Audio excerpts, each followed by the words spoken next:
And right now, you see the finest drivers in the Northeast lining up on the backstretch, getting ready for what should be a barn burner, the 150-lap Icebreaker, a race that has it all. Tradition, excitement, and the fact that it's one of the first races of the year always makes it special. Field already starting to assemble as they've gathered things up here along the back straightaway, pulling them off in order that they'll go out and line up for this main event here. It'll be a rolling start here in the Icebreaker 150, Matt. With that being said, why don't we go ahead and get into the starting lineup for today's Icebreaker 150, the second race of the 2018 season. On the pole position, his very first career pole award, the 21 car, is Ronnie Williams, the Gershow Recycling and Power Financial Modified, alongside four-time defending champ and five-time overall champion of the Mayhew Tools Chevrolet. From Southington, Connecticut, it's Doug Kobe. To the inside of the second row is car number 51. In the Phoenix Communications Incorporated Chevrolet, the driver is Justin Bonsignor. And the defending Icebreaker champion will be next in car number 3. In the Cape Cod Copper USNE Incorporated Chevrolet, driven by the Red Baron, Roland Pennick. He's already got a win under his belt this season, winning the season opener in car number 7 New York. It's John McKennedy, the Excel Construction Incorporated Chevrolet, alongside the 07 of Patrick Emmerling from the Buffalo, New York area, the Buffalo Auto Auction Chevrolet. Starting 7th will be car number 63. In the Site 1 Greenbrier Chevrolet, the driver is Austin Pickens. And by his side, in car number 16, he is in the Starrett Racing Ford, the natural, Timmy Salamito. The 2011 Series champion rolls next, driving car number 85, starting 9th. In the Stewart's Automotive Chevrolet, it's Ronnie Silk. Craig Lutz, driving car number 46, starts in 10th, driver of the Riverhead Building Supply Chevrolet. Then it will be the 57 car, sponsored by OB Builders, the Chevrolet, driven by Andy Seiss. In car number 36, in the Sapienza Enterprise Chevrolet, the man behind the wheel, Dave Sapienza. Burt Myers had made the trip to Thompson this weekend in car number 1, the car owned by Eddie Harvey. The CitraSafe Dunlevy Truck and Trailer Chevrolet, starting 13th, is Burt Myers. Chase Dowling will roll off in the 14th position here today, car number 15, the 1540 Connection Chevrolet. A rookie driver will be starting in the 15th position in car number 14. Atlantic Sprinkler brings us a Chevrolet driven by Blake Barney.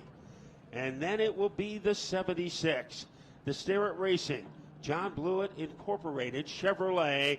Here is Showtime, Jimmy Blewett. Starting 7th in car 25, 17th in car number 25, it's Calvin Carroll, Power with Prestige and Cruising with Betty Chevrolet, alongside the 44 car, the Sully Tinio Olivia's Market Chevrolet for Bobby Santos. The 19th starter will be car number 20, driving the MP2 Motorsports and Lumax Chevrolet, Max Attack'em Zack'em. And stationed next to him in car number 64, the Rocket in the Hoosier Tire East and Fast Track Chevrolet, Rob Summers. Matt Swanson will start 21st today in the Starrett Racing Chevrolet, car number 89. Andrew Kraus in the 24 car in the Supreme Manufacturing Chevrolet. Then it will be the 75 car, a driver from Lisbon in the Dawley's Auto Chevrolet, Chris Pastriak. And next door to him in car number 58, aboard the GAF Roofing Chevrolet, Eric Goodale. The Horton Avenue Materials Chevrolet will start 25th today with Woody Pitcat behind the wheel, car number 82. Kyle Bonsignor in car number 22, driving the Snap-on Tools Ford, starts 26th. Then it will be car number 6 in the TS Hauler Chevrolet, Priest Lightning, Ryan Priest. And hanging out next to him in car number 54 in the Catalano Motorsports Chevrolet, here is rookie driver Tommy Catalano. Starting 29th from Louisiana in the OB Builders Chevrolet, car number 97 is Brian Dowza. Starting 30th, car number 95, the Eastport Feeds Chevrolet, it's Kyle Soper. Then it will be car number 26 in the Lakeland Landscaping Supply TRC Electric car, Gary McDonald. In car number 23, he is in the PJ DeGracia Contracting Chevrolet, Joe DeGracia. Starting 33rd, the Performance Engine Kendall Oil Chevrolet. Car number 38 is Manny Diaz, alongside the 78 car, Walt Sutcliffe Jr., and the Close Enough Racing Chevrolet. Then it will be the 01 car, the Crowells Towing Chevrolet. The driver is Melissa Fifield. And then the veteran competitor in car number 33 in the Performance Engines, Kendall Oil Chevrolet, Wade Cole. That's how they went throughout the qualifying order here today. The field now begins to roll here on the back straightaway for a series of pace laps to get them up to speed and ready to go racing here for the Icebreaker 150. How important is the early races in the season? Well, you can ask a guy by the name of Doug Kobe, who last year made it a half a lap into the Icebreaker, crashed on the back straightaway after the caution flag had already come out.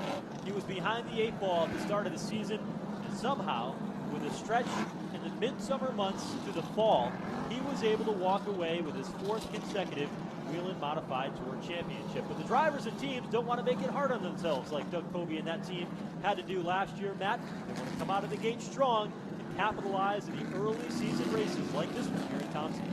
Yeah, they've been pointing at this one for a long time. I think the laps in April were just as important as the laps on World Series weekend in October. Maybe an unusual face on the pole. Ronnie Williams started in go-karts, moved up into the SK Lights and then the Sunoco Modifieds. And Ronnie Williams has a responsibility for getting the series underway. And the 5-time champion is next door, the closer, Doug Kobe. So we have a pretty contrasting front row, a relative newcomer, and Ronnie Williams, and a 5-time champion in Doug Kobe. Many times here at Thompson Speedway, we have seen first-time winners, including guys like Bobby Santos, who got the job done, even some of the other greats that Timmy we have come across. Salamito I was going to say Timmy Salamito. There are many who came here and got their first win at Thompson Speedway Motorsports Park. Will today be that same story? Can Ronnie Williams, from the pole position, bring it around and win the Icebreaker 150? Only time will tell, but he certainly has the talent to get it done. And he also has the confidence. So that is another big factor. So the field doubled up, getting their pit road speed. We'll see these cars on pit road at least a couple of times today. We've got Pete Falcone working pit lane for us to keep us updated on all the stories that'll play out throughout this Icebreaker 150. Some of the big dogs coming from the back of the field. We mentioned earlier in the day today, Ryan Preece did not practice yesterday, had a deep draw in qualifying, and today will start deep in the field back in 27th. That's been pretty common for him over the past couple of years. Whelen Modified Tour having to come from the back, hoping to turn his luck around here at Thompson. Bobby Santos fared a little bit better in qualifying after racing in Phoenix yesterday. He will start in the 18th position here today for the Icebreaker. A new paint scheme on that number 6 car for Ryan Preece, and he will try to wiggle his way to the upper tier of the field. As here comes the talented field of drivers, best in the Northeast. Curious to see what John McKennedy can do as they're given a 3 to go this time by. Getting some time to get some heat into these race cars. And, you know, Austin Pickens in that 63 car, one of the LFR chassis machines, teammate to that 1540 connection, number 15 for Chase Dowling. A very strong qualifying run here today. Now they've got 2 cars pitted out of the same pit box, so it's going to be strategy play into how they play it out today with the pit stops and which comes in under which caution and when. And that could be a factor in the race today. Pickens in the 63. His best qualifying effort to date. Race fans, 2 to go this time by. Full day here at Thompson. Great opportunity to stretch your legs, get up, and salute these drivers when they come around next time through. We're going to need your help up there in turns 3 and 4. When they come down this time, we're going to get up out of our seats. We're going to wave our hats and our programs and salute the stars of the Whelen Modified Tour. Here they come in turn 3. Let's give these guys a big Thompson Speedway send-off. Up out of your seats, Wave your hats, wave your programs. Let these guys know you appreciate what they do. Modified racing. This is where legends are born. The Northeast, it doesn't get any better than this. Thompson Speedway, Icebreaker weekend, NASCAR Whelen Modified Tour. This is the die-hard short track environment. And it all comes down to this, 150 laps to win the Icebreaker. Staged and ready. The final opportunity. Preparations have been made. Kobe and Williams on the front row. So I'm sure you fans are ready. 36 drivers are ready and ready to take you to the start-finish line. To get the party started, Joe Koss. Ronnie Williams, his first career pole, starting on the outside lane of the Icebreaker 150. The defending champion to his left side. It's Doug Kobe in the Mayhew Tools number 2. Pacing up to the restart line off turn number 4. On speed, gives it and Doug Kobe trying to beat Ronnie Williams to the corner. He can't do it. By an eyelash, it's Ronnie Williams, but here comes Kobe trying to take over the early lead. Down the back straightaway and into turn 3 for the first time. Bonsignor locks up the brakes, getting into the corner. He gets into the 3 of Rowan Penning, along with Patrick Everly. Everybody else goes scattering through the turn. And Andrew Krause in the 24 car was one of the cars that got twisted around in that, pointed in the wrong direction. One other car is paused. I believe it's a Max Zackham, number 20, that's got the right front tire knocked off of that machine. So just like we saw a year ago, a lap 1 incident here in the Icebreaker brings us under caution. We saw the smoke come from Bonsignor's tire, and the fire erupted behind it as the entire outside row was drifted up toward the high groove and toward the wall. And there are cars coming in for service already as Austin Pickens in the 63, the first to enter pit road. The pits are closed right now. Pickens is on the getting service. Zackham got the worst of that, but it could have been a lot worse, Joe, because the entire outside row scrambled to the outside groove. Well, you look at exactly what happened there. Justin Bonsignor was on the inside lane of the racetrack in that number 51 car. He went charging off the end of the back straightaway, trying to beat out his competitor running alongside. It was Rowan Pennick. When he got into the turn, you saw that white smoke as he locked the tires up getting into the turn. Bonsignor's experienced enough to know that when that happens, you can't keep your foot on it because you're just going to go straight. Just like if you got sliding sideways on ice here in New England, if you hit the brakes, you're going to be pointed in the last direction that you were going. Well, Bonsignor lifted off that brake pedal, gathered it back in, but when he did, the car shot up the racetrack even more, and that's where it caught Rowan Pennick. Pennick went up the hill, a few others involved, including Patrick Emmerling, and finally it went all the way back to Max Zackham in the 20 car, who, by the way, was 19th when they took the green flag before finally he got the damage. So it's a chain reaction type of thing. It all started with Bonsignor when he locked up the brakes getting into turn 3.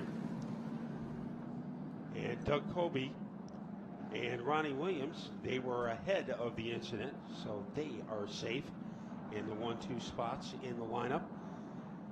And Justin Bonsignor is able to hold on to his number 3 spot, as once again he was very calm when chaos in the form of smoke surrounded him. If you overcorrect the modified, you will be headed into the wall. And he played it very cozy. Sapienza is in, and Patrick Emmerling in the 07 had a great time trial today, but there was chaos on the opening lap. Hard to tell if there's any damage on that 07 for Patrick Emmerling, but it looks like they're going to go around and change right side tires. He might have just scuffed the outside concrete there on the right side. Pete Falcone's making his way down to that 07 machine. Pete, as you look down at that 07, they're putting a new right front tire on it. It appears as though he might have caught a little of the outside wall up there in turn 3. Not apparent by looking at the tire that they took off, but maybe just to be on the safe side, they figured it was time to change it, starting with this early part of the race, plenty of time to get back up there. So yeah, a change to the right front, a check of the suspension up there as well, and they'll send him on his way. Sometimes that can work to your advantage, Matt, when it comes to pitch strategy. You get a little bit out of sequence of everybody else. We're only 4 laps into this year's Icebreaker 150, and the field being told to double up here at the start-finish line, with Ronnie Williams now being shown in the 2nd spot, Doug Kobe as the race leader. And what a way to rock away to start the New England season for Max Sacker, as he was more confident than just about everybody, but he ran into a roadblock on the opening lap, and Dave Sapienza is coming out, a late arrival, onto the track. So a front row occupied by Ronnie Williams and Doug Coby. Coby is the leader. Well, Coby will restart on the outside. Williams on the inside as we get ready to turn them loose. Pace car heads in. Coby, the race leader, will bring them around to the restart zone, which is that cone up here on the front straightaway, a little bit different than our weekly series here at Thompson. Hits that restart box. Off into that 2063 bank of turn one. Outside lane advantage for John McKennedy. He takes over second, and Williams is pushed back to third. Boy, impeccable timing that time for Doug Coby. Now here's Bonsignor as he grinds his way on the bottom underneath. Salamino in 16 and Slice in the 57. Side-by-side battle for fourth. It's Justin Bonsignor down low. Outside lane for Ronnie Silk. Now Silk looks up. He gets by him. Here comes Andy Seiss in that 57 and challenge the fifth spot for Justin Bonsignor. Good start.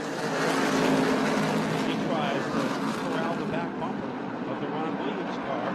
Salamito loses a position to Seiss, and right behind the natural is Craig Lutz in car number 46.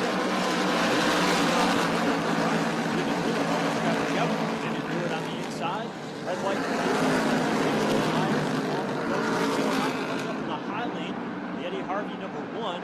Black neon numeral number 1. Blew it though on the bottom. Sweeps up in front. Takes the spot home.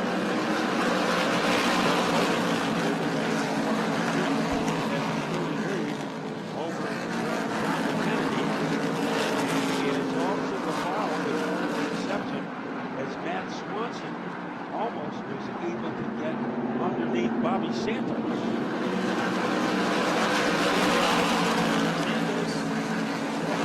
He's already picked up a handful of spots. Takes 11 laps in. Ryan Cruz has already made his way into the top 14 and continues to close now the back bumper of Bobby Santos. Up ahead, takes down the 46 car of Craig Lutz.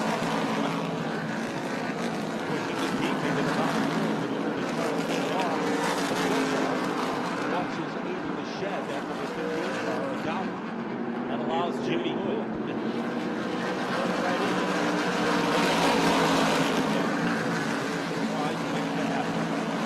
Salamino makes a quick work with Andy Seiss. Seiss just lost 4 spots in one turn. He's losing more. Andy Seiss is off the pace, former champion.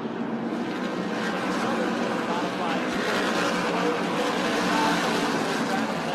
Ryan Dowser, number 57. Myers went under him, and going around him for his own panic. He's in more than life support. He's down in the grass. Cut it down through the infield grass in turns 1 and 2. And then went spinning. Gets that car rolling again, but it brings a caution flag out. The second of the day here on lap number 15. So Andy Seiss, modified driver, originally from Hampstead, New Hampshire, now lives in the Carolinas, 2-time champion of the NASCAR Southern Whelen Modified Tour, goes spinning to bring out the second caution. And, Andy Seiss, this race car was nothing but a bare painted chassis 2 weeks ago. Got it put back together, scrambled to get here at Thompson, and laid down a pretty good qualifying effort in that number 57 machine to start 11th here today, with problems in the early stages on this second caution. Wound up in Mother Nature Boulevard here on lap number 14. We're now on lap number 16. Doug Coby took the lead from Ronnie Williams on the third lap, and he has owned it for the last 13. And remember the bonus points involved. You get 1 point for leading a lap. So both Ronnie Williams and Doug Coby have earned them. You get 1 point for leading the most laps, and you get 3 for winning the race. So the 57 of Andy Seiss on pit lane. Appears as though they're looking at the right rear suspension tire on that machine. Just saw one of the crew members just tap the tire to see if the tire still had air in it. Appears as though it does. So work continues on the right of that 57 for Andy Seiss. They're going to go ahead and send him back out onto the racetrack to try to stay on the lead lap. Rowan Pennick, remember he was involved in the lap 3 jingle. So he is on pit road, the defending Icebreaker champion. Winner yesterday in the 50-lap Valente Modified Series race in the 25 car owned by Gary Casella. So it's already a good weekend for Rowan Pennick, but he is not off to a good start. Let's go to Pete Falcone. Yeah, Pennick's on pit road. Something not feeling right after that early caution where he made some contact up there in the 3rd and 4th turn. So they thought it best to change that right front tire. That's what they're doing on pit road right now and looking over the front end before they send him back out onto the track. All right, that's the report from Pete Falcone covering the action for us today during the Icebreaker 150 down on pit lane. Doug Coby showing the way here, 17 laps in.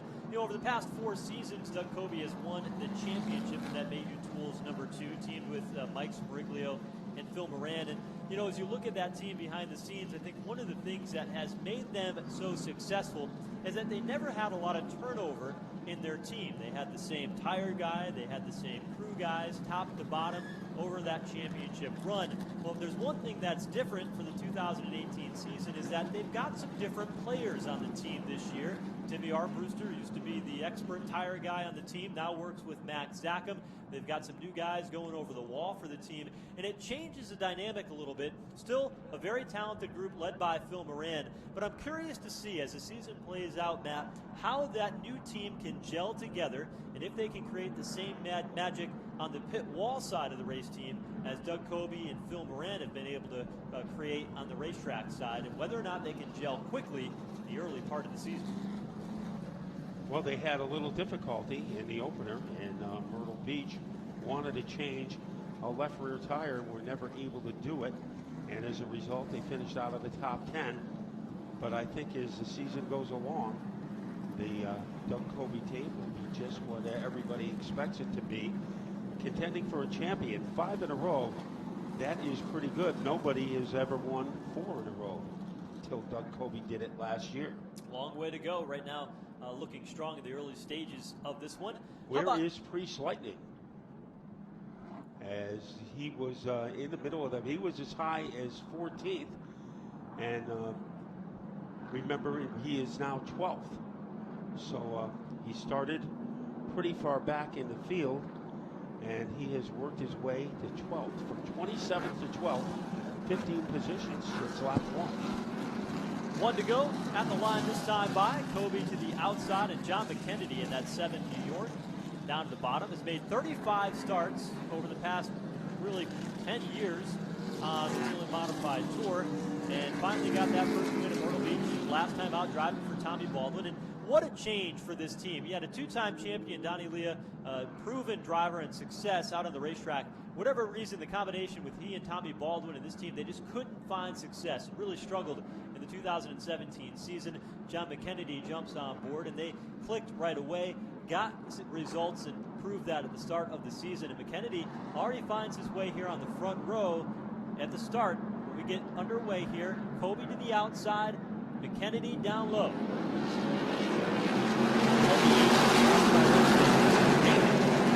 Like fire coming from Frank's nostril, he regains his top spot. He's got a distance already off turn number 2, back to the second place machine. Ronnie Silk in the high lane, getting the help to the outside groove by Timmy Salamito, pushing Ronnie Silk up to the runner-up spot.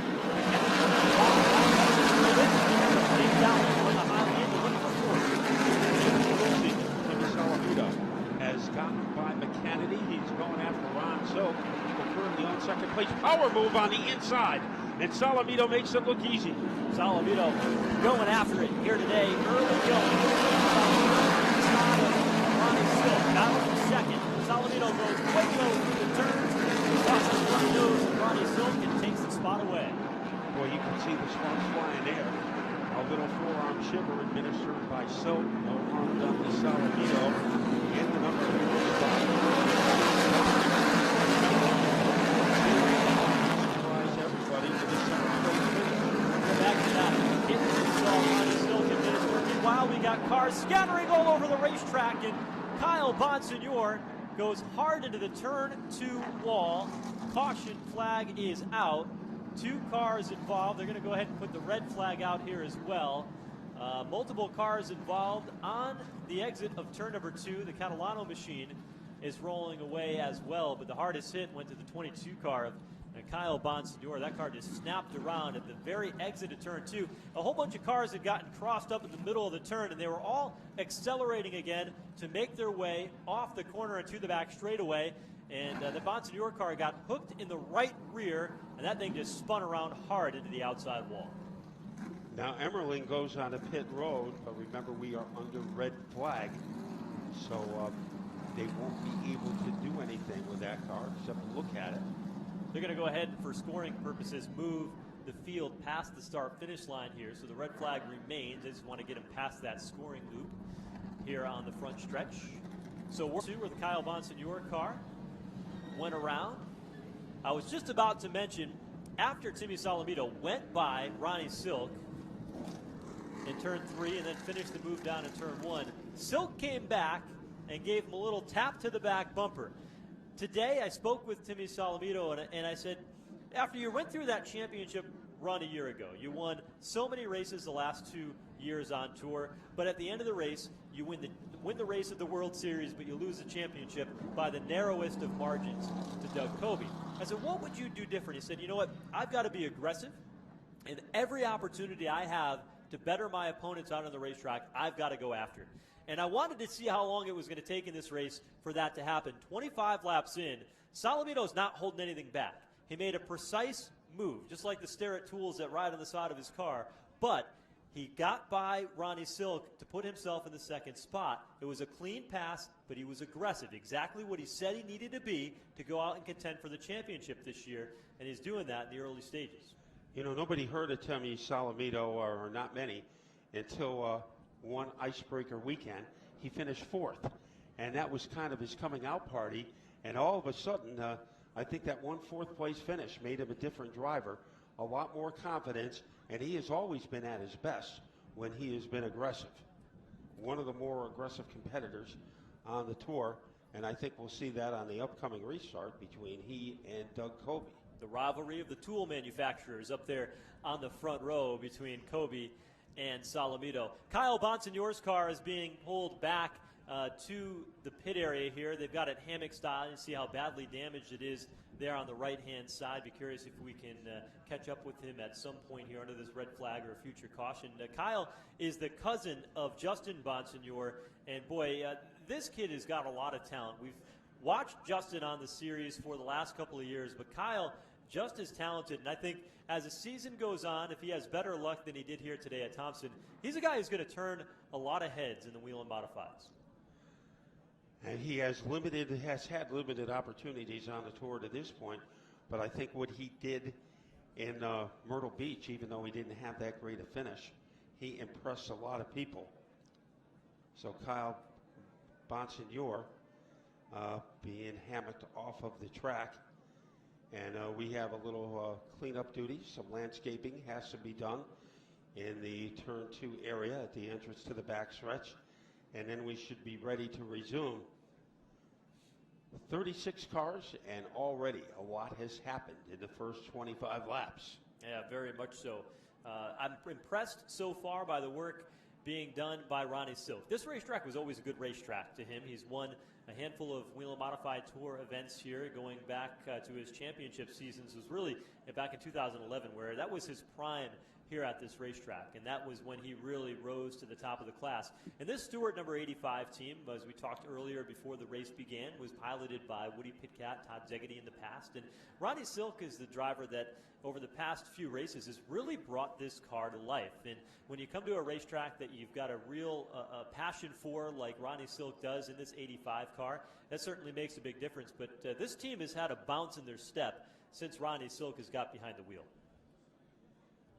One-time champion of the Whelen Modified Tour, and I think the race that I remember the best at Thompson Speedway came at the Icebreaker.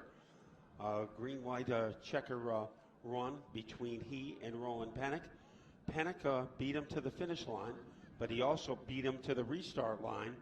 And because under the rules at the time, Roland Pennick did not give the lead back to Ronnie Silk. The win went to Ron Silk. A pretty controversial win, but a great moment here in Icebreaker history. Always a fun driver to watch, and one of the stories that sometimes we've had the opportunity to tell, but when Ronnie Silk was working his way up through as a kid racing go-karts, he actually had the opportunity to race against the likes of Danica Patrick and others that were coming up through, and so he's a very talented driver in the family plumbing business down in the Fairfield area, and Norwalk and Fairfield County, that way in the state of Connecticut. But having a good run here in the third place in that 85 for Ronnie Silk, and still a long way yet to go, Matt. Still the tire strategy that's still yet to play out. So you talked with Craig Lutz earlier in the day today, and he's in that 46 car today. He said he wanted to be one of the last cars to come down pit road. And so the question is how late can you really go in this race and still be able to make it work? Maybe our man on pit road, Pete Falcone, has some insight on that. Well, the insight right at the moment is with Kyle Bonsignor, who looks over this very heavily damaged car. First of all, I got to ask if you're all right. Yeah, just a little sore. Can you tell us what you saw up there? It looked like 5 or 6 cars in front of me were racing really hard. I mean, it's lap 20, and they're bouncing off each other. But going into 1 and 2, they got real squirrely, and then somewhere in the middle of 2, somebody checked up real big, and I just went to the bottom of the track. I thought I had it cleared, and someone came flying down the track and just clipped me. It felt like it was in the right rear, like behind a tire, and it just turned me head on in the fence. I mean, there was nothing I could do. I was already to the bottom of the track and had the wheels turned, and I was on the gas, and it just turned me like a head on in the fence. And I think I got hit again after I hit the fence. So tough way to end the race on this day, particularly so early. Yeah, it was. I mean, we weren't where we wanted to be. We were working on the car. I just wish we had more time to work on it, fix it, and now we really got to fix it. So. Well, Kyle Bonsignor, good that he is okay and able to walk away from it. The damage very heavy to the race car, and obviously very disappointed. Yeah, thanks, Pete. We can hear the sawzalls and the drill going in the background there as they try to get that car repaired and ready to go on to the next race. So Kyle Bonsignor didn't have the day he wanted to out on lap 25. We've got 4 races that the Whelen Modified Tour will be running here at Thompson throughout the 2018 season. The next time the tour is in town is a Wednesday night show on June the 13th. It's part of the Thompson 125, a very busy night because we also have the NEMA Lights along with our Whelen All-American Series divisions on that Wednesday night program. An excellent show, get you in and out quickly and enjoy the entertainment here at the Whelen Modifieds. And it's really different when you got the opportunity to see these cars race here under the lights at Thompson. It seems like the energy and the excitement just picks up a little bit more when we go night racing here at the Big T. There's plenty of energy on June 13th, and there will be. And the NEMA Lights, they put on a good show yesterday with Todd Bergman getting the win. So it'll be always a good thing to see the NEMA Lights again, as long as the best drivers in the Northeast in the Whelen Modified Tour. Tommy Catalano is headed back out in that red number 54 car, so he is back on the arena. And there's one car that's still on pit lane, and Pete Falcone has made his way down to report on Patrick Emerald. Yeah, the crew was on the wall with a red flag that seemed forever to them. They were like waiting for the buffet to open, just spring over the wall and get out there to do some work. They got a chance to assess it anyway under the red flag, and there's a fair amount of suspension damage on the left front. That's what they're working on now. Obviously ready to replace some parts up there. Other than that, the car looks pretty good, at least from what they can see. But right now, the work is heavy on the left front. Matt, sometimes when you wait for the buffet to open, the food is cold by the time you get there, and I think that's the kind of feeling that Patrick Emerald has. Well, I was going to say, Pete's been announcing with us too long now. All of a sudden, he's been hanging out with you too much, talking about the buffet down there on pit lane. Yeah, those food references can be contagious. And back on pit road, Andy Seiss right behind 36 of Sapienza. Still working on that right rear suspension on that 57 there for Andy Seiss, and Sapienza also on pit road, as you mentioned, work being done there on the right rear tire of his car. So circulating back under the caution flag here, Doug Kobe leading the way. Timmy Salamito is second with Ronnie Silk third. Chase Dowling. Haven't talked about Chase at all yet today. He's in the 4th spot, up ahead of the 51 car, Justin Bonsignor. I'm curious, after that lap 1 skid for Justin Bonsignor, whether or not he might have flat spotted those tires a bit, because his car, since that incident, really didn't show that much speed. He hasn't lost too many positions, but sometimes you get a little bounce in the wheel when you flat spot him like that off the end of a straightaway, and it takes some of the handling and uses up those tires a little bit too early. So when that happened, I believe he was in 3rd in that incident, and he is in 5th now. So he has lost a couple of positions. Ronnie Williams has been one of the biggest losers so far as positions are concerned. Started on the pole and currently is running in the 7th position. Williams in that 21 car, planning to be full-time on the tour this season, right ahead of Craig Lutz. Burt Myers in the 1 car, so far inside the top 10, running 9th, and Jimmy Blewett is 10th. Ryan Preece has raced up to 11th, and then the 64 car, joined by a new crew chief this year, Steve LeMay. Robbie Summers in that 64. So they've got a little bit of bounce in the steps. LeMay had worked with Bobby Santos a few years ago and had a lot of success with that team. So he's a very talented and experienced crew chief that they've put into the mix on the 64 car for Robbie Summers. And the 25 car, Kevin Carroll, it is headed back out, waiting for the traffic to go by. So we are just about ready for a restart. Doug Coby is the leader, and as he usually does when he's leading a race at Thompson, he elects to restart in the outside groove. Underneath him is Tim Solomito, and everybody knows how aggressive the driver of the 16 can be. Getting ready to go here, waiting for the green flag from Bob Slade. He displays it atop the flag stand. Powers to the outside lane. And turn 2, he goes outside now. Dowling trying to fill the gap. He gets by Silk. Dowling charging up high, and he drives to 2nd. So now almost a 3-wide action, with Solomito almost got trapped in the middle between Silk between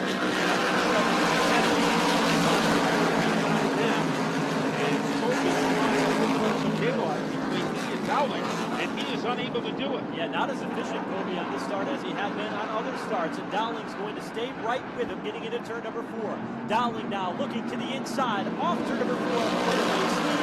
Falls back in line with tire tracks. Almost got him. He finds the zero on his head. Halfway into the car, and then has to fall back. Dowling's time is coming. It's just a matter of when.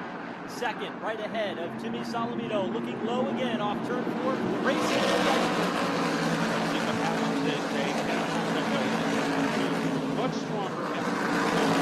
Those tires he's going to open up some breathing room between himself and Dowling. Into the turn, they're single file for the moment. Coby continues to run the high lane, opening up the inside. Chase Dowling. Dowling's got a wheel to the inside this time. Rolls out of the throttle to get loose, getting into the turn. Back up the turn, into the gas quicker than Coby drives away. Ronnie Williams continues to go backwards. Our pole sitter is now in 14th place. Well, a couple of laps ago, got to do it up off turn 4, sent Williams all the way up the racetrack in turns 3 and 4 to the loose stuff. He gathered it back in, but long about 4 or 5 spots. Meanwhile, Jimmy Blewett on the attack. He's going down to the inside of the car that he'll drive at points throughout the season. He'll fill in for Burt Myers on the stadium. Right now, they're side by side. And Ryan Preece in 8th place, ahead of both of those guys. Battle for the lead. Here comes Chase Dowling. Has momentum as they torpedo their way into the 4th corner. Black 15 inside from Roxbury, Connecticut is Chase Dowling. Outside lane. Doug Coby with the winner of this battle. He's going to go to Chase Dowling. He now leads on lap number 37 of the Icebreaker. Back to 2nd. Not done yet as he closes back in. Dowling becomes the 3rd leader of this race, following Ronnie Williams.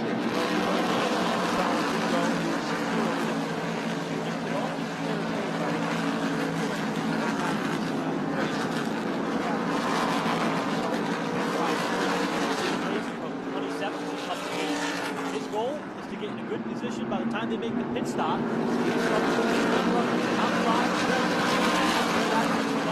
Right now he's looking at the back bumper by Craig Lutz.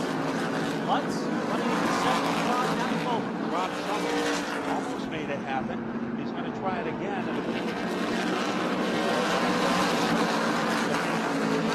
But it hasn't been easy. Woodale won the previous races in all of modified racing. Closing in on Robert Summers' 64 car. Battle. Summers and Whelen. So right now, it's down away from and everybody else. Saladino has hung around while Ryan Priest getting back home again. Lutz opened pretty real in that 46 round. Boston, you're going after it. You know, the 76 was faster than Priest because right by his line a moment ago. Now he goes inside in turn 3, then red white to 76. Showtime to go away. This one gets done under Priest that time, and he'll try it again in turn 1. Way all over the Priest, like passing on the volcano. And now Martin back up the line. That time, Jimmy Blewett. And all by himself. Now he's starting to drive away. Probably the closest chance of James Allen ever at winning a race here. A few years ago, the welcome back. Exactly about the same have a shot that day. First had an act in this racetrack. He's one of the hottest commodities in modified racing yet to win a modified racing. Is crazy good to the back.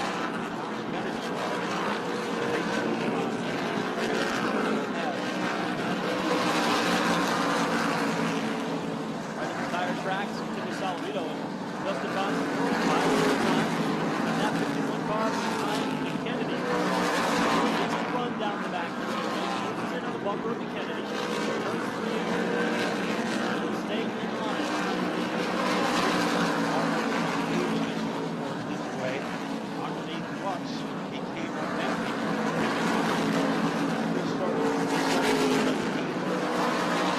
That take on his tire. Yeah, it certainly can beat him up. It's been pretty aggressive. And not worry about him fading away, especially knowing he's got the opportunity to put down the rubber before it's all said and done. Inside, Greg Lutz off to Medal and a hot behind him. Yeah, halfway there. Now he's halfway. Greg Lutz. Up ahead of them, they're starting to close in on Vic Kennedy and Silk Battle. They've got a flat wrap on the inside line, slowing those machines. That gap is now closing nearly all those cars running nose to tail. And everybody is able to get around. Wait full. So no problem as far as navigating. And Priest might have an opportunity here. This guy bombs down low against Lutz. Got a good run that time off turn 2. Priest goes inside. Lutz is able to fire the turn number 4. Enough to hold Ryan Priest at bay for the moment. Priest driving deep down to the inside. 22 slides up the racetrack just enough. Gets away. Gets by Lutz, opening the door for Blewett. It's a red carpet ride for Jimmy Blewett.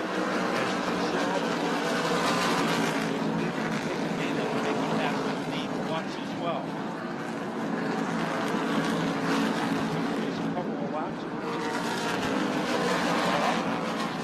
And it is still a joyride.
trouble. Turn 2, one car to the outside wall. It's the 95 of Kyle Silver, who made contact at the exit of turn number 2 and knocked the right front off of that race car.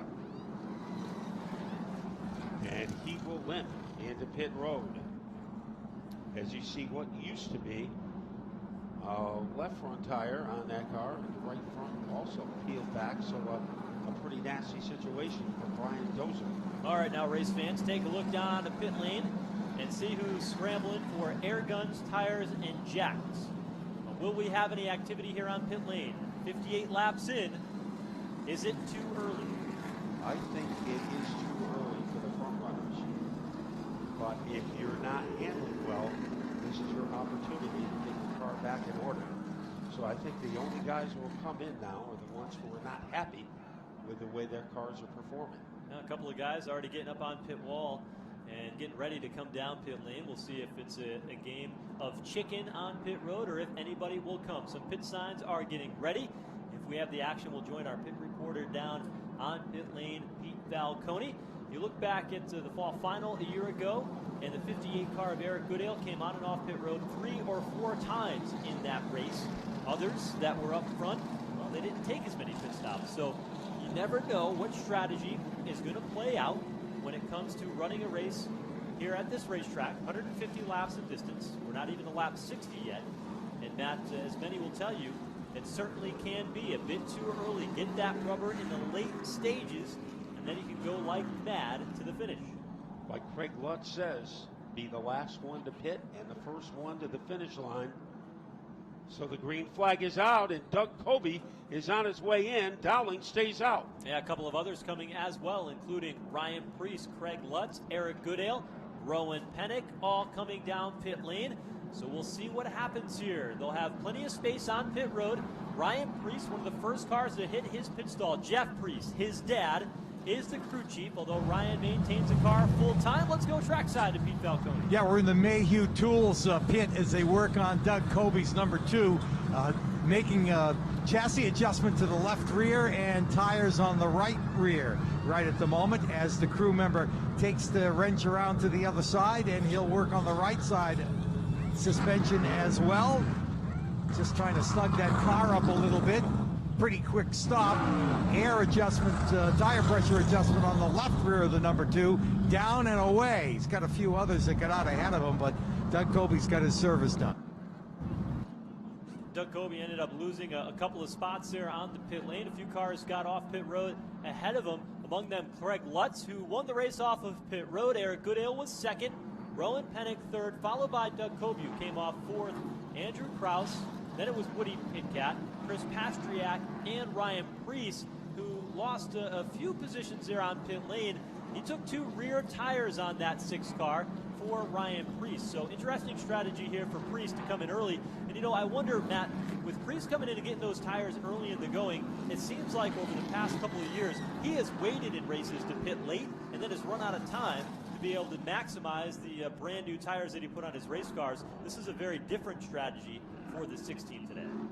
And staying out were Salamito, Dowling, McKennedy, Bonsignor, Silk, Jimmy Blewett, Burt Myers, Robbie Summers, and Matt Swanson. Those were some of the top guys who elected to stay out and will wait to change their tires on the next yellow. But probably, you never know when those yellows are going to come. And if we have a long green stretch period, the strategy could backfire. So much for pre-race strategy, because Craig Lutz said he wanted to be one of the last ones to pit. He was one of the first. But they have made their flying effort to date. He got off pit road so quick. Pete Falcone's only a few pit boxes away from that 46 car of Craig Lutz. I'm curious to see what adjustments they made or what tires they took, because it was a very, very quick pit stop for that team. Okay, we are getting ready to resume. So the thunder is about to erupt. A little wiggle that time for Dowling. Let's see if Salamito can take advantage. And he saw it when he was bouncing outside. This is Salamito. Salamito powers to the accelerator, gets a good run off the turn, down the back straightaway. New leader for the moment Salamito as he clears Dowling in turn 3. So Dowling picked the inside lane and it came back to bite him.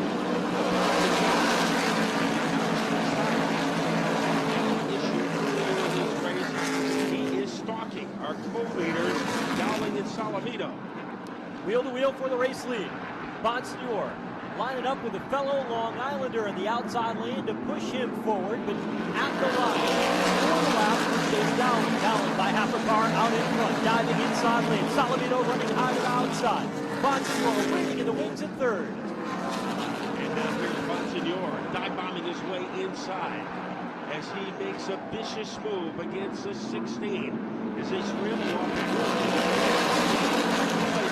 Jimmy Whelen is the front runners. He is in the top 5, trying to make it into 4th against McKennedy. What a run by Jimmy Fluid here this afternoon at Thompson. Chase Dowling is back out in front. Salamito hounding him on the back bumper with Bonsignor, McKennedy, and Fluid in tow. Go back to the road, side by side down. Couple of champions going at it. Ryan Silk 85 inside. One car, Burt Myers in the height. Was able to hold off Rob Silk, and Myers takes advantage of that. And Ronnie Silk is able to fight back. Bobby said you never can count him out of a race at Thompson as he is moved into the upper tier of the field. Yeah, and I was expecting him to be strong early. He loves to hang back and strike when nobody's looking. Not a guy that's going to go out and lead a lot of laps. He's going to lead the right lap. He's done that before many times on the tour. He's right behind Ronnie Silk. Slams the door shut off the end of the front straightaway, and that allows the 46 car once to go underneath Santos. I remember yesterday, Santos went from 17th to the winner's circle over the final 3 laps. So he has come back in.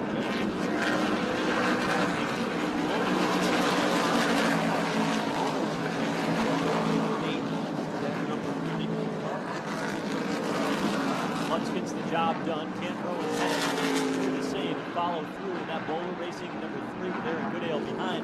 Meanwhile, the Kobe's back in the battle of that car working its way forward along down the lane for that car. Here's Bonsignor trying to get underneath Salamito. And the man with the giddy up is Bonsignor. And the hole did not stay open for McKennedy. So Bonsignor moved in the second row. Long run speed today out of Justin Bonsignor. Saved with the run. Coming up on the halfway point. Something to think about for late stage of the race after they've got those fresh tires. Bonsignor's got something that's going to be good for the long haul today. There's a long gap. McKennedy going to work. Salamito. Dead even. Those two drivers, body pierced together, searching for the catch as they go into the 3rd corner. Inside lane for McKennedy, diving into the bottom. Outside goes to Salamito. Wheel to wheel off turn number 4. McKennedy scored for 3rd at the line, but Salamito is still there in turn 1. McKennedy is in the rear. And now Jimmy Fluid gets Trouble turn 2. Pickat goes around right in front of the combination of Doug Kobe and Eric Goodale. Goodale and Kobe came together, right front contact on the 2 car, and his car now limping down the back straightaway as a multi-car incident here again, lap 75 at the halfway point. And whenever you elect to go for tires and have to go from the back to the front, you are in jeopardy of getting caught into traffic, and that's what happened to Doug Kobe. Damage did not look that significant to the naked eye, but you'd never know. It was the slightest of touches when Eric Goodale was trying to avoid the spinning Woody Pitkat. Well, first of all, Kobe slammed on the brakes, got by Pitkat, stepped on the gas again, and just as he did, it was Eric Goodale that was darting to the left in the 2 car of Kobe. Doesn't appear to be too bad, but it may be. Here he comes down pit lane in the 2. Kobe, the only taker so far, brings that car on pit road. Well, pit road is still closed. So Kobe brings that car in. The first pit stop, I think, was planned, but this, an unfortunate circumstance. It looked like he was going to be home free, getting by that wildly spinning number 82 car, as Pitkat's car looked like the Wheel of Fortune spinning around in turn number 2. But unfortunate was Doug Kobe because he made contact with Goodale. And they waste no time. They're not working on the tire and changing that. There must be a problem with the toe. Pete Falcone is on the scene. Pete, looks like they're working on the suspension on the right front of Doug Kobe. What's the story? Absolutely right about the toe as they're trying to get that pushed back out again. The right front towed in just a little bit, and that's where they're going to concentrate on the work. He's down and away, but I wouldn't be surprised if he came back in maybe to change that right front tire. Front runners coming into pit. Dowling is in. Bonsignor, McKennedy, Silk, Blewett. So the people who didn't pit the first time take the opportunity at the halfway mark. And they've got a clean pit road as well, right? So you've got a lot of space at the front end of pit road. The middle section of pit road is pretty clear as well. Among them on pit road, the 15, Chase Dowling, Burt Myers is on pit road, and Matt Swanson, Ryan Priest, and others, Pete. Standard typical stop, particularly for the 51 of Bonsignor, just changing the tires, no adjustment to the chassis whatsoever, and as predicted, Doug Coby's back here on pit road again. That was a pretty quick pit stop, Joe, for Chase Dowling, as they took care of business in a hurry. Quick work for that 15 team. So came out of the lead, pitting. Bobby Santos racing down pit road as well in that 44 car as he got service on this round of pit stops. So a very interesting chain of events. Some of the teams, including Woody Pitkat, Eric Goodale, and Doug Kobe, that pitted under that last caution on lap 60, caught up in an incident, racing their way back up through the field in the back straightaway. And Pete, we see that Doug Kobe number 2 car coming down pit lane again, the third time under this caution as they try to stay on the lead lap and get that right front toe situation sorted out. How does it look now as he makes his way down to you? As he comes down into his spot, again, the crew all ready to take a look at it. This time the wrench again goes back to the right front. Same adjustment that they made. They're putting the jack under it, and this time again trying to get those tires aligned to get the toe straightened out on the right front. So that's been the only course of action in the 3 times that he's come down here. Back down off the jack and away. I guess it's helpful for the team that the inside circuit around Thompson, down pit lane and on the back straightaway is a little shorter than the outside. Helps them get more time to work on that race car. And the one guy who hasn't come in yet, Timmy Salamito, in the 16. The man behind him, Craig Lutz, made the pit stop on lap number 59. So some interesting strategy here for Tim Salamito, as almost everybody in the race has pitted at least one time except for him. We'll see what happens here as there are still, how many cars on the lead lap, Matt? Quite a few, actually, if we look at our scoring monitor. 23 cars still being shown on the lead lap, the last being Robbie Summers, at least the last time they came on through the scoring pylon. So 23 cars still on the lead lap, which does make it hard if you're one of the last cars to pit for tires. That's a lot of cars to come through at the end of the race. Yeah, there will be 24 cars on the lead lap because Calvin Carroll will be getting the recipient of the lucky dog. So he will be on the lead lap when we get ready to resume. So 24 out of the original 36 are on the lead lap, which right now is they are working lap number 80. Bobby Santos has made 2 pit stops under this caution, and so some strategy being played out there by Santos. So keep an eye on that, lap 80. Santos on and off pit road for the 2nd time here today, getting some more service done. And I would say, if I was a gambling man, that was regularly planned maintenance for that 44 car. That's the type of strategy these guys play. They do it quietly while nobody's looking, and then all of a sudden that 44 is a player at the end. Well, my question to you, Joe, is how long a car that has 81 laps of wear and tear on its tires, Timmy Salamito, can hold off a car who has about 20 laps of wear and tear on his tires, and Craig Lutz? Well, that's a tough question to answer, but I think that Salamito car has been pretty good. And I think even with those old tires, I haven't seen a lot of fall off as far as lap time is concerned under that last green flag run. And I would bet that he's going to continue to be as aggressive as possible because he doesn't want to get back in that 2nd, 3rd, and 4th position out in the racetrack.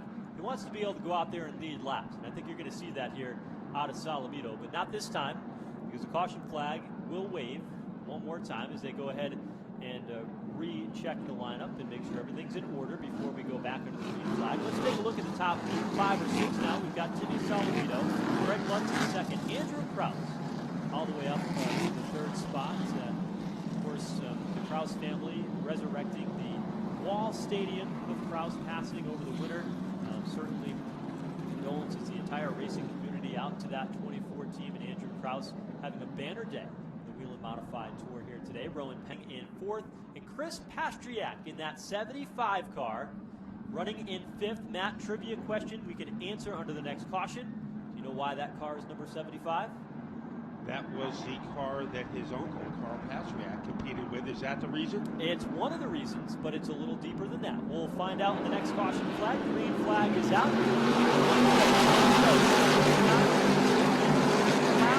Tires on Craig Lutz, and he takes the top spot away. And the battle is up for 3rd. Here comes Krause to the outside of Rowan Pennick.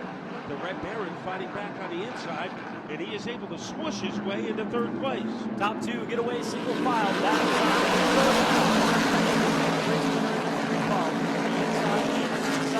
Outside lane. Krause is able to hang on, wheel to wheel, down the back straightaway for 3rd. And Chris Pastriak moving in. Here comes Pennick driving Krause up high. It creates a vacancy down low for Pastriak.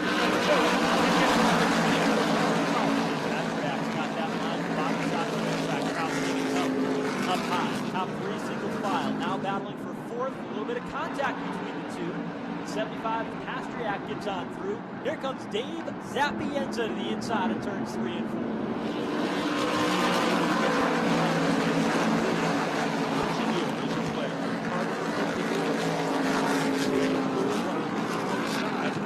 That is John McKennedy in the 7. We have a battle for the lead. Here comes Craig Lutz.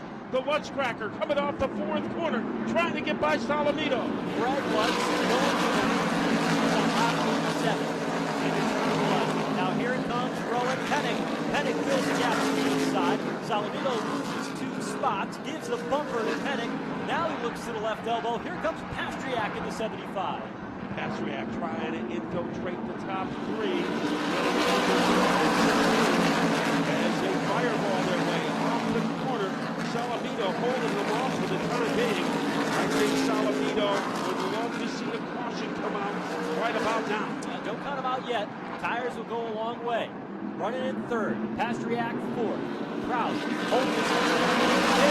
Now here comes showtime. Jimmy Blewett going all the way to the inside. Nearly making contact with Krause. Somehow he made it work.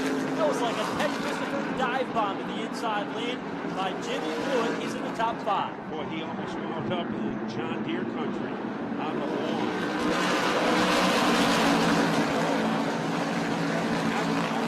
With that downstairs roller coaster move, and he pulls it off flawlessly.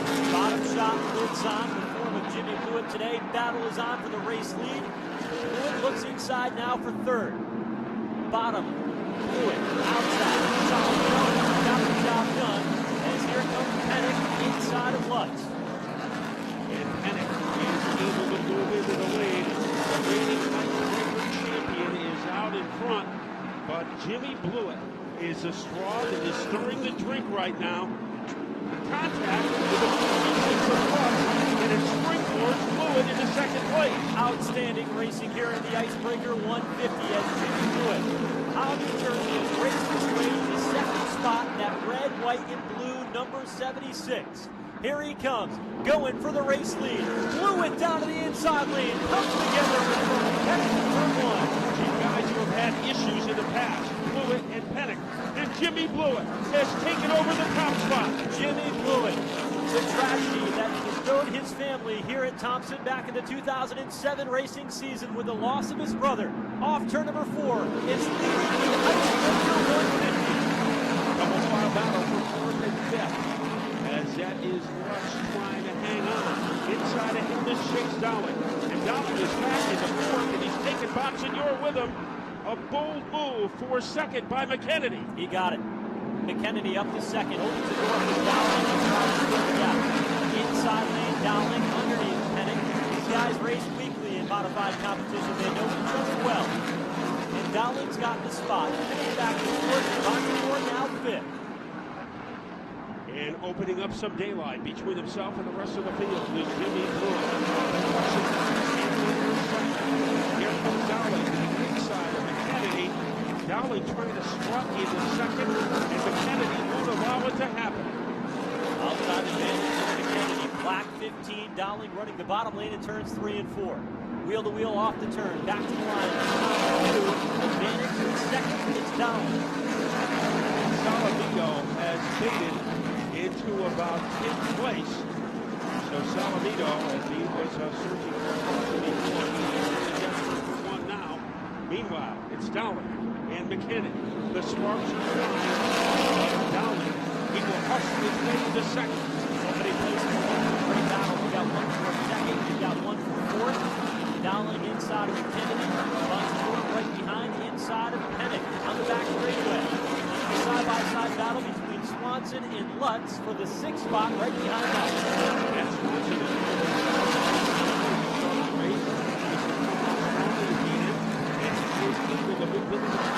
Getting by Lutz. Here is Ron Silver searching for him. Revitalization in that number 85 car. 50 laps to go, this time by Jimmy Blewett, currently in command of the Icebreaker. Now, the young talent, 19-year-old Chase Dowling, is starting to close in the race for Jimmy Blewett. The biggest log in the fireplace. Here's Blewett. And here comes Dowling. Has to come back capability. Silk is back on move. Against Swanson. And Silk picks up a position for 6. Right behind Rowan Kennedy. Swanson is there. He's had good days here in the past of Thompson as well. Lutz and Pastriak. The question, whether or not Jimmy Salamito is not that he is fallen to the bottom half of the top 10. And here comes Silk. That's Swanson trying to get moved. And that's Swanson, a force in the good today. 7th place car. Jimmy Salamito unable to do that. Salamito has fallen down to the 12th place. Salamito back up. He's going to have to move the back anyway if he came for tires and really going. So tires could make the difference. Look at the difference in turn one. Jimmy Blewett and Dave Dowling, who is now only 2 car lengths behind Blewett. And Dowling goes up for the position. Is next. The big countdown in the field. Pastriak making the move in car number 75. And when the yellow comes out, and if it comes out, This is where we're going to see right here how bad Jimmy Blewett wants this win at Thompson. Still 45 laps to go, but how aggressive is he going to be at throwing the block on Chase Dowling? Dowling is there. Can he stop him? Blewett protects the bottom. Dowling moves outside. Off turn 2.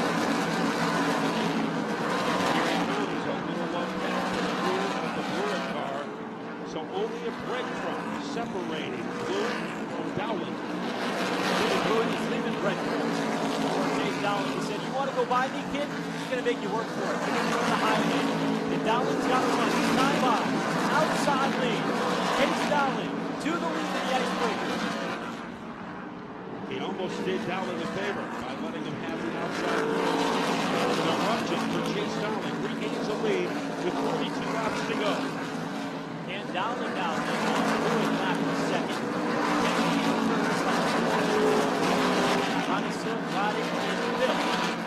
Some of the contenders in the early running now. Salamito is falling back.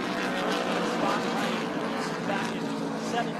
Got as high as 7 before that first round 2 stops. And Doug Kobe got crossed under that last crossing ride. But not far ahead, only 1 straightaway ahead of Chase Dowling.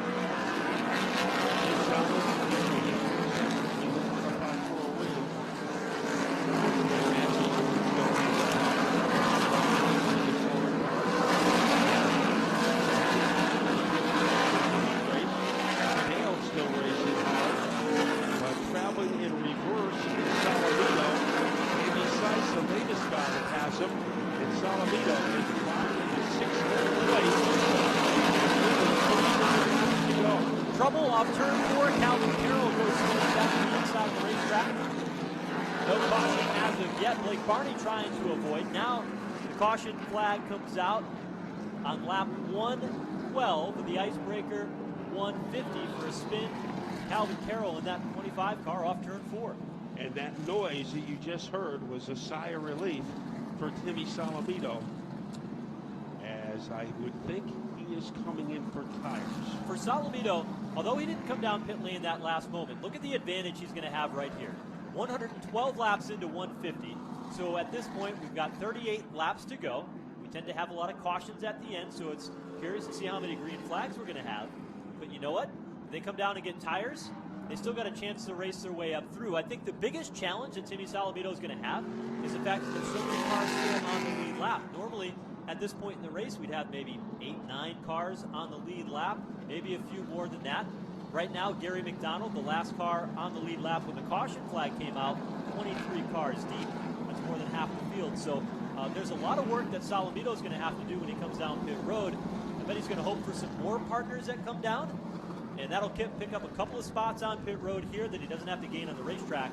But those fresh tires, I think, are going to be dynamite. I don't know if he's going to have enough time, though. Well, a lot of guys might have a few tires left, and we make it a change. The pits are still closed as the red flag is still out. So Salamito will have to wait at least for one more lap.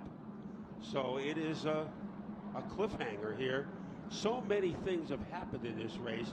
It would take us about an hour to recap them all. Chase Dowling, Jimmy Blewett, John McKennedy, Craig Lutz, Justin Bonsignor. They have all had pieces of the lead. So it is going to be a thrilling conclusion here. Now, the green flag is out, Joe. So things are about to happen on pit road. Blake Barney being pushed down pit lane, clearing the way for anybody who wants to come down. We'll see what's going to happen here. The Starrett team is already up on pit wall, ready to make their adjustments, tires in hand. Pete Falcone will be there for the call of pit stop, and it's going to be a critical pit stop for this team to see if they can get these tires on quickly, get them all tight, and then send back out. Blewett, is he looking to come down pit road? Yes, he is. So the 76 car of Jimmy Blewett is on pit lane, along with Ronnie Silk and Eric Goodale and a host of others. You know, I was looking through my notes, Matt. I don't have the 76 written down on my notepad of coming down on pit lane, and they're going to come around to get tires. He might have been in, I might have missed him, but this is an opportunity for them to get tires as well. Let's go down to pit road and Pete Falcone. Yeah, crowded place right now, so we've got a number of cars down. We're in Rowan Pennick's pits as they go to work on both the left rear of that car and the right front and the right rear all at the same time. So major tire change for Pennick, hoping to gain some spots here in the late going race. A couple other cars on pit road. Jimmy Blewett stalls his car. They had to push his car off of pit road. They took a right rear tire only. It was a 3-tire stop for the 16 car of Timmy Salamito. So he's got 3 fresh Hoosier tires. The only one they didn't change was the left front, which is common in modified racing. Salamito's back out on track right behind Showtime Jimmy Blewett, and that is shaping up to be worth the price of admission. And I think Blewett went in on the lap 81 pit stop, and then Salamito was the only guy that stayed out. Your notes are better than mine. Well, I don't think they might not be as accurate, however. So we will find out and see how the Salamito responds. Now, track position is very important in that because sometimes it is very difficult to get back to the front. They're going to be 13th and 14th. 13th and 14th. Out on the racetrack. So Blewett will be 13th, Salamito 14th. That outside lane tends to move a little bit faster on restarts. So what a way to open up the New England season. This has been no performance. Don't expect any over the final 35 laps. Bonsignor is in third. Chase Dowling is your leader, electing to go to the outside lane. And John Kennedy back in front. Matt said that Chase Dowling has yet to get a Tour win. Same as can be said for the former Rookie of the Year, Matt Swanson. Both in the outside lane as we get ready to get back under the green flag. 35 laps to go. When they come around this time by, McKennedy on the bottom. Outside lane is Chase Dowling as they get up to speed. As Dowling, and they've got trouble deeper in the field. Parts flying everywhere. The 16 of Salamito is involved. We've got Doug Kobe in it and Woody Pitcat, and there are parts and pieces all over the front straightaway. And Salamito, that car is in distress, currently going down the backstretch. Right front damage on Salamito, heavy damage to the back of the two of Doug Kobe as he got hooked together with the 82 car of Woody Pitcat. Happened toward the tail end of the field. Those guys were running toward the back, but you see now here's Salamito, Pete, coming down pit lane. Right front tire is down on the steering tools number 16 for Timmy Salamito, and he comes back down to the attention of the Sly Zabin led crew. Yeah, down here on pit road comes to a stop, and they immediately go to the right side of the number 16. As you said about that, the right front tough break. It's tough to try and come from the back like that, and particularly get caught up with more than just a tire problem, it appears, on the right front of that number 16.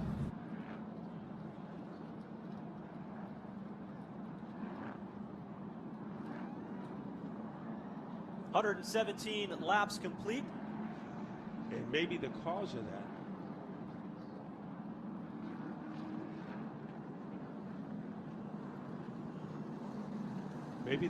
that Joe, was when McKennedy was a little sluggish on that restart, and initially he dropped from the front row into third place, and that could have bottled up the rest of the field behind him. The job is done for the 16 car as he is headed back out onto the racetrack. So Tim Salamito comes back out on lap number 120.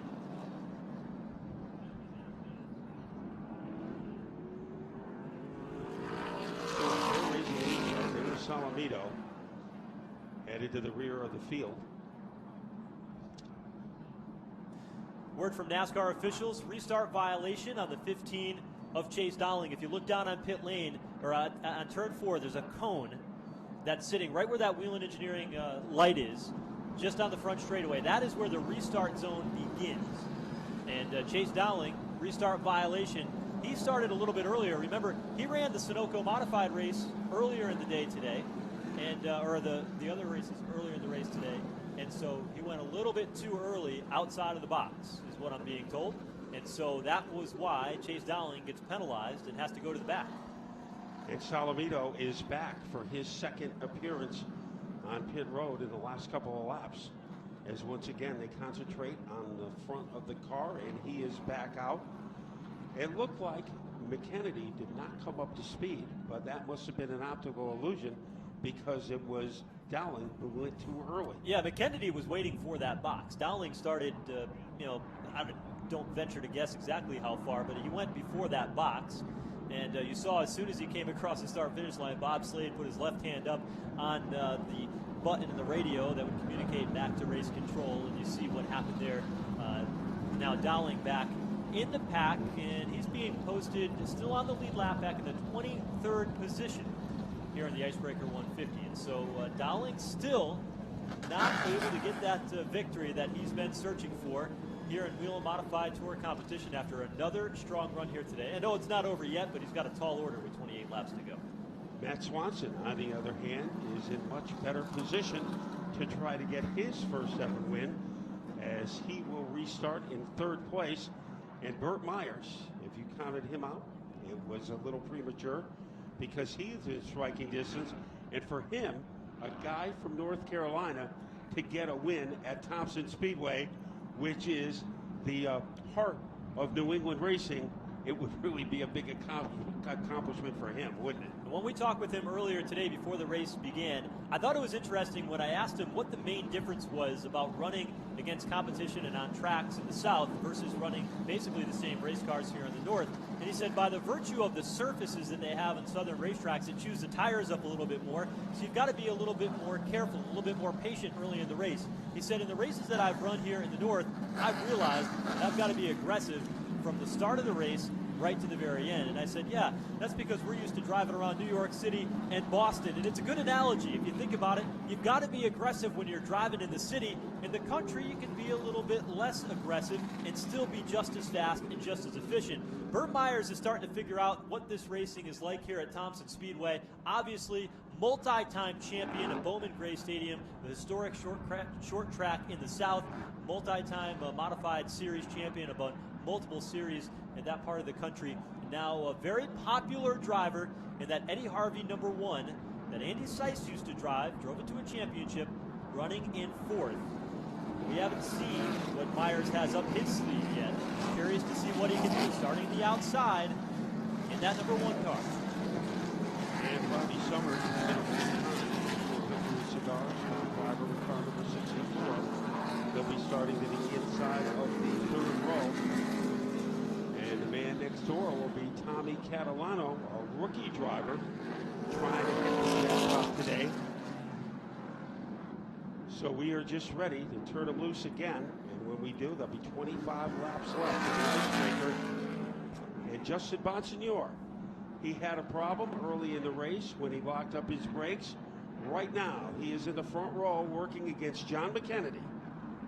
Watch that cone on the front straightaway. That's the restart zone as they come to the line. 25 laps to go. They fire at the mark. Flags out.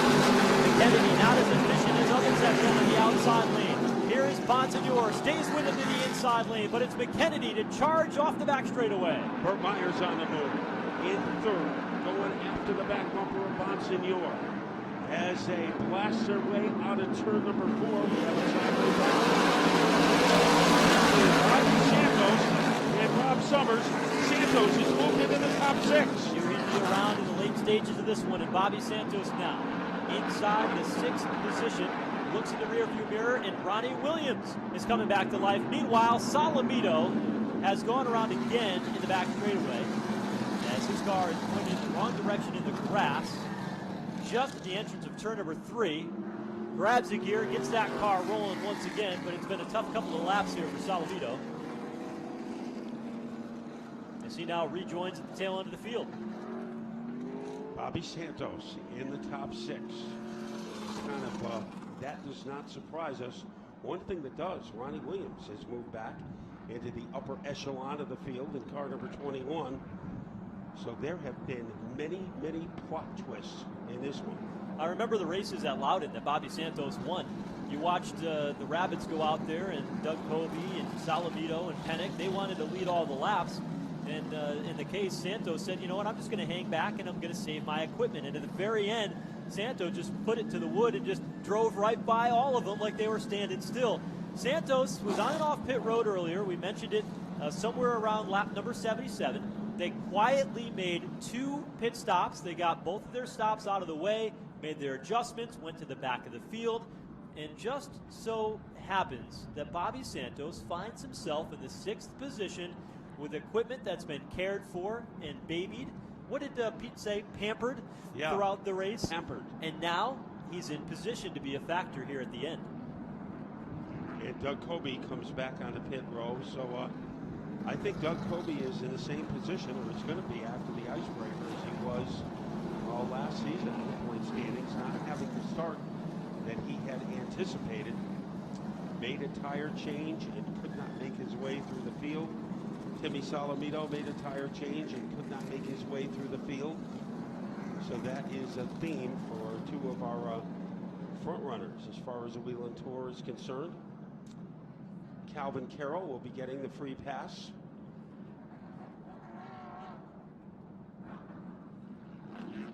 Good solid run being put in today too by Tommy Catalano out of Ontario, New York, making just his 2nd start in wheel modified tour competition.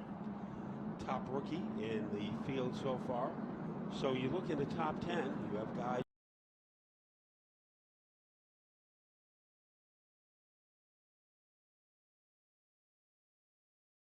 Ronnie Williams and Tommy Catalano. So it has been a very intriguing race, and it still has 19 laps to go. Should actually correct that slightly. They didn't go to Myrtle Beach, but they went through in that Catalano car. So this is his first run for the money here at Thompson. Running in the 8th spot up there in the outside lane. All right, race fans, who you got? 19 to go when they get the green flag this time by. Will it be the McKennedy driver? Can he go back-to-back? How about Bonsignor, 4-time Thompson winner? Can he make it 5 today? Into the banking. Caution. Flags come back out. False alarm. That was a pretty good build-up, though. Yeah. Too bad the caution came out. Messed it up. Unfortunately, that hiccup was caused by the yellow flag, so we will have to play the lane game if the pace car comes back out. John McKennedy, kind of his kind of race, closer, likes to breathe fire at the end of it. So he has, I think the race is playing out pretty much the way he wanted it to play. And Bonsignor, good at Thompson, always has been good at Thompson.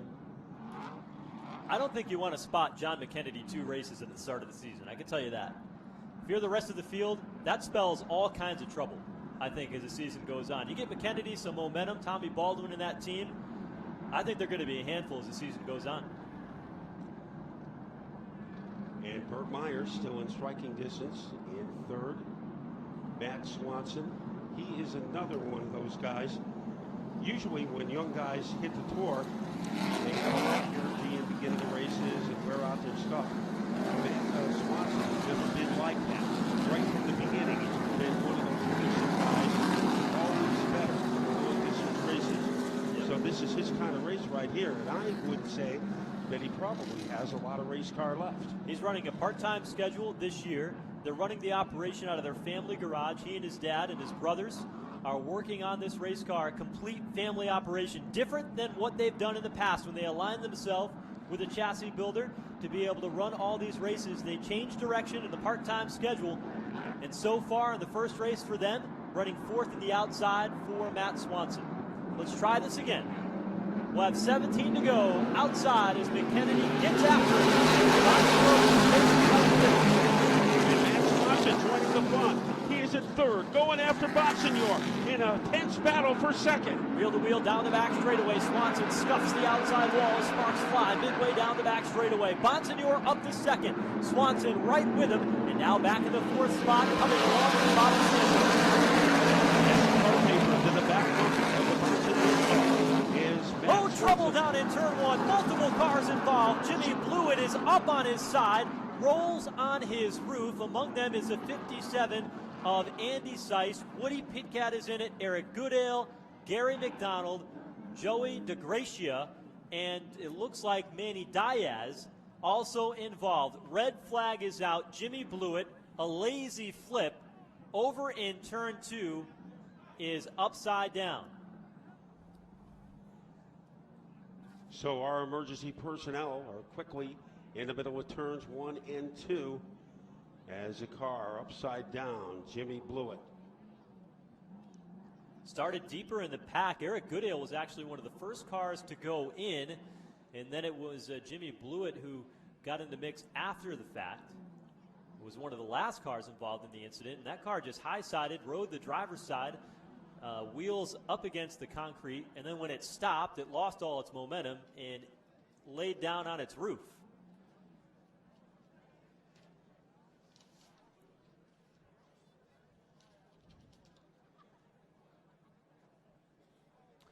So the red flag is out. Field parked in turns 3 and 4 here. 134 laps complete. The Icebreaker 150 for a multi-car crash over in turns 1 and 2.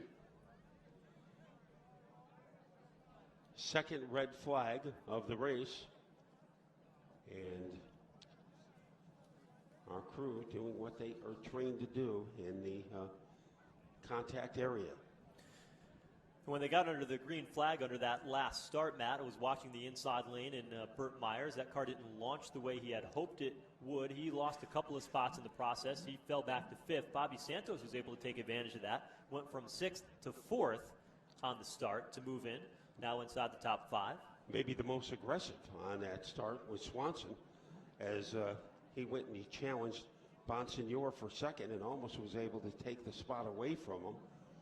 But then the red flag came out, and the melee in the middle of the corner. So big time jingle. McDonald able to drive away from the mess in car number 26.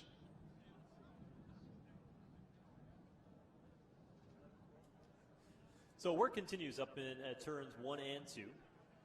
And we were talking earlier during the Sunoco modified race about that inside-outside lane scenario where Keith Rocco can make that work on the bottom. I think it's a little bit harder in the Whelen Modified Tour race because of where that restart zone is.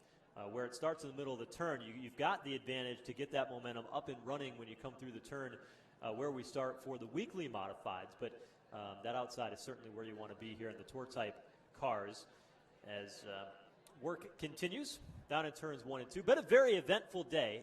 There was no stretch really.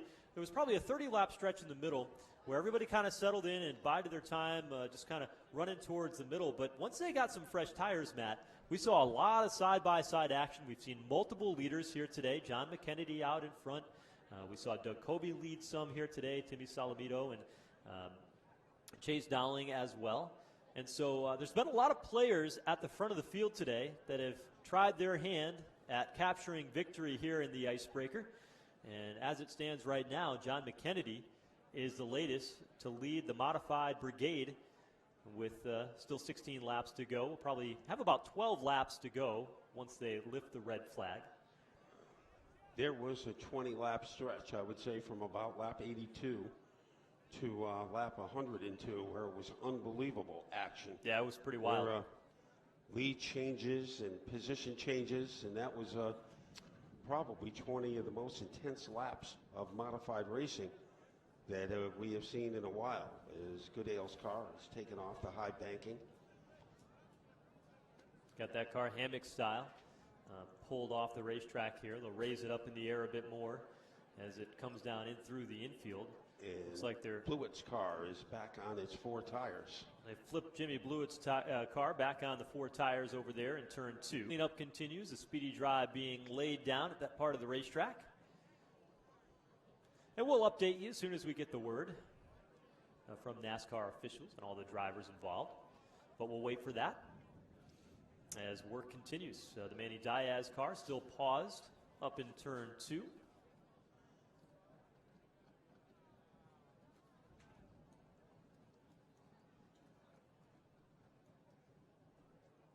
So a lot of speedy drive being set down in the middle of the turn.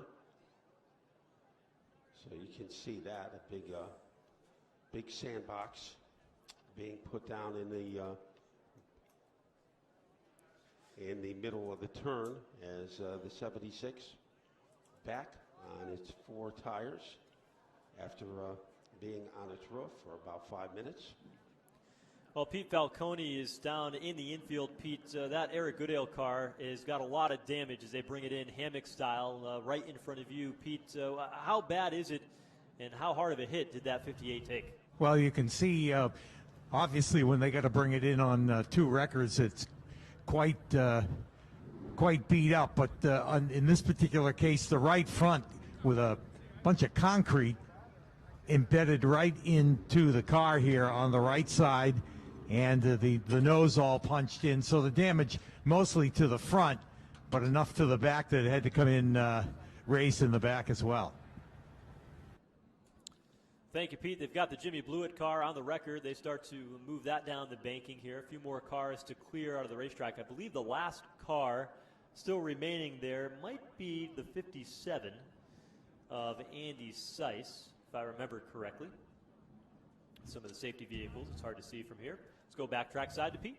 Yeah, and with Andy Seiss, as a matter of fact, as he Andy, can you tell us what happened up there? A lot of chaos going on. The car in front of us wouldn't get going on the first few restarts. I was trying to be patient with them. The guys behind me really weren't. Made it 3 wide. I'm not really sure. Got pushed around a little bit. Not sure who or what, but I love racing Thompson. Sometimes I hate the racing here sometimes. Well, like today, I'm sure a tough break, and sorry for your day, but we know you got a big year planned. Best of luck to you. Yeah, hopefully we can come back here and get our luck straightened out. We always have fast cars here, but I do not have a good finishing record here, that's for sure. Andy Seiss, who has a feature story, this edition of Speedway Illustrated, the latest monthly edition of that magazine. Disappointed with the way the day turned out for him today at Thompson. Pete, it was funny. I talked with Andy a little bit earlier in the day, and I asked him what his schedule was going to look like for this season. He said, I've got Thompson. I'm going to be running here every year. And I said, I don't know how I asked this question, Andy, but why? You haven't had the best results here. Why do you want to keep coming back? He says, I really, really love this racetrack. He says, but every time I come here, I'm just snake bit. And he's had a hard time in the luck department here at Thompson, but when he figures it out, he'll certainly be strong. Remember, he did win a Southern Modified Tour race back in, 2010, 2011, when we had that showdown race. When it was the North-South in September, showdown. yeah. So he's won here in the Southern Whelen Modified Tour, but has struggled in the Whelen Modified Tour, now the combined series. But that car now being pulled off hammock style. Brian Dowza owns the car. Let's go back trackside to Pete.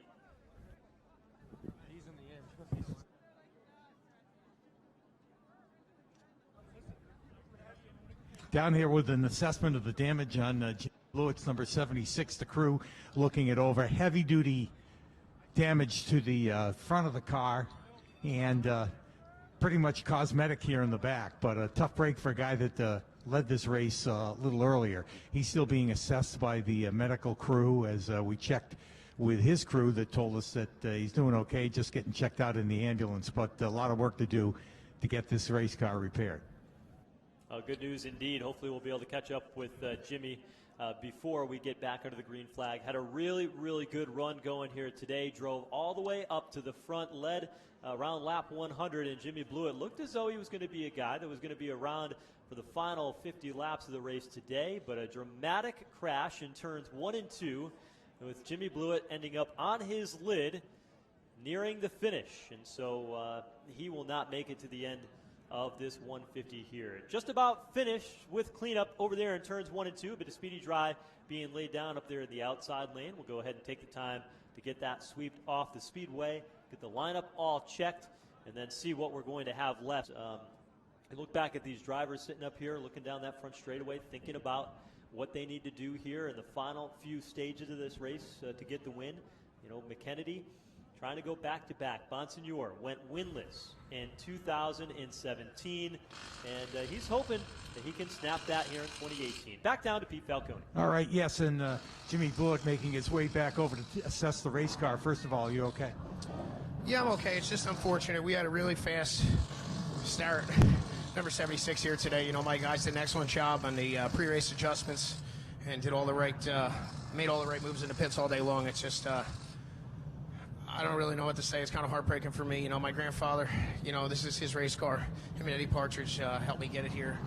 And, I just wanted to get a good showing for all my guys that worked so hard. Tom Martino with the engine, just everybody back at Starrett, just everybody in general. But I don't know what happened there. Looked like they checked up in front of us and really just nowhere to go. Basically victim of circumstance. Tough day. Sorry, Jimmy. Yep, thank you. Jimmy Blewett, who ends up on his roof. He's okay, but obviously very disappointed. He had a strong race car today. Remember, he was second at Myrtle Beach behind John Kennedy, so he had a pretty good opportunity to make a big statement in the point standings.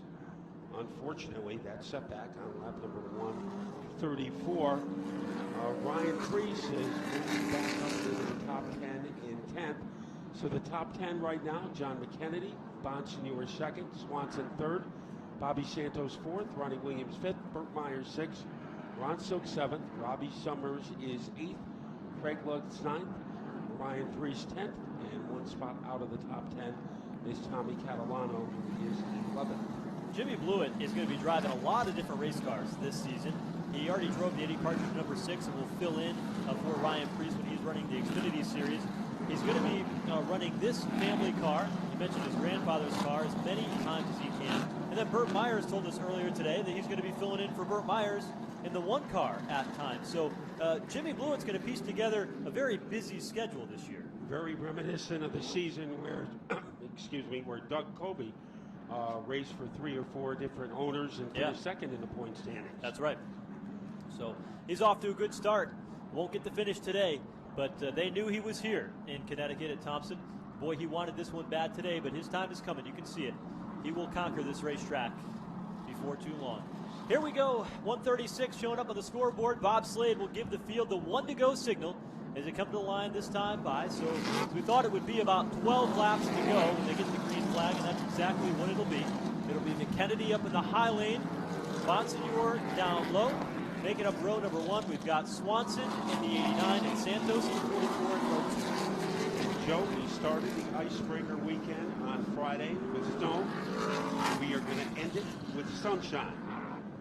And who will be in the sun at the end of this race? We're going to find out in the next 12 laps. I'll take the ladder every day of the week. You have company there. Right now, Justin Bonsignor has company. John McKennick looking to win the first 2 races of the 2018 season. The cars come to life off of the 4th quarter. McKennedy gets his best start of the day. Outside lane clears Justin Bonsignor to get by him.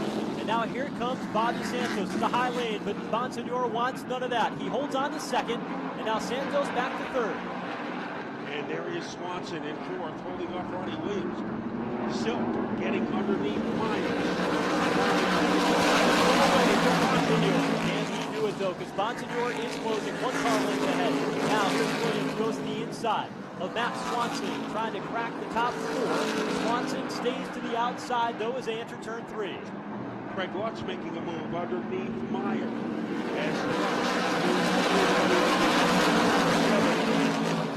Right behind him, Ronnie Silk.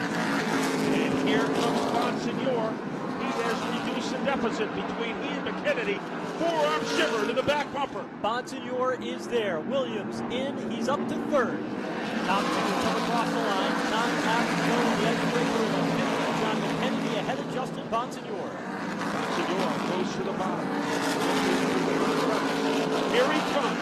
Bonsignor going for the lead in turn 4. Sweeps underneath. Can't quite clear. Meanwhile, trouble in turn 3. It's Ronnie Silk. He's caught the outside wall, right front and right rear damage on that number 85 car for Silk.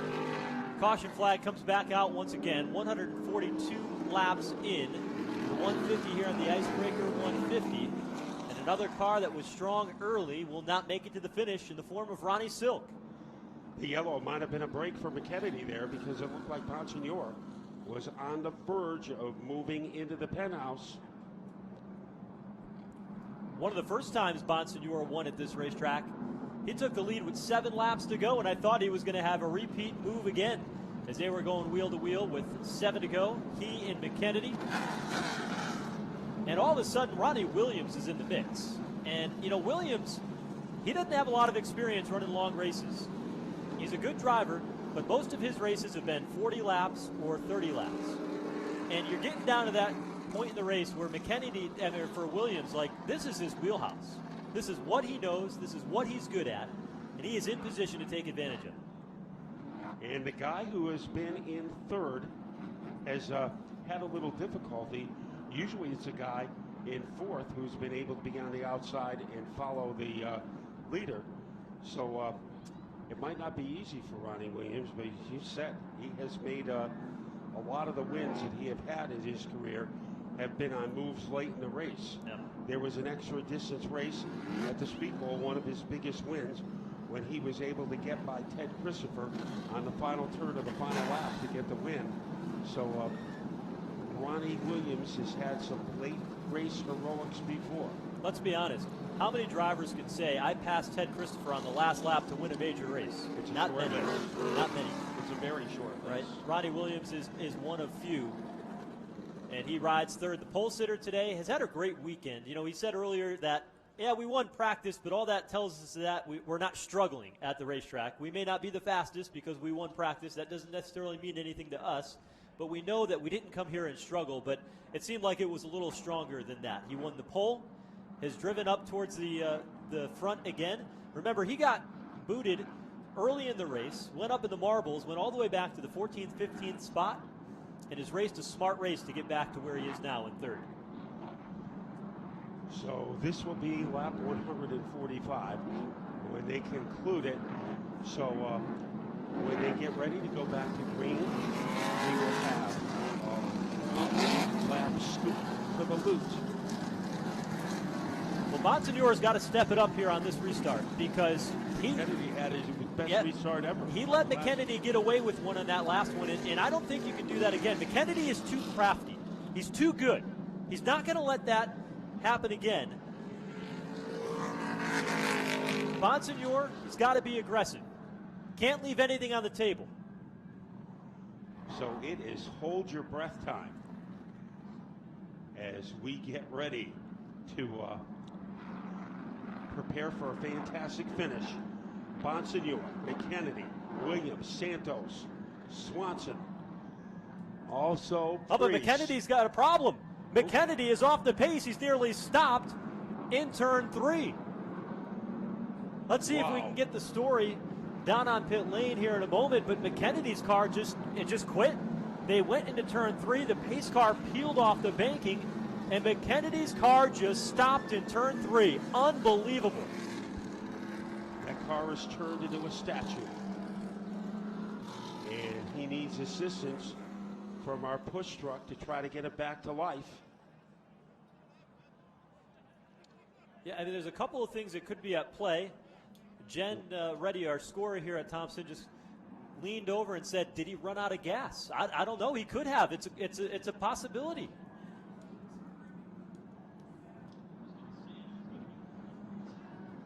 So McKennedy taking the long push down pit lane. Let's see what happens when he goes to the attention of the crew. Pete Falcone is there. Pete, what happened? As predicted, they got a gas can here ready to put onto the car, so obviously short on fuel and ran out coming to the green. So just barely making it down here. They're going to have to give him a splash of gas if he's going to make it the rest of the way. Down to the attention of the crew. Gas for McKennedy. Wow. 1.5 miles short of the finish. Maybe a little more than that. 2 miles short of the finish. And McKennedy getting pushed on pit lane. Unbelievable.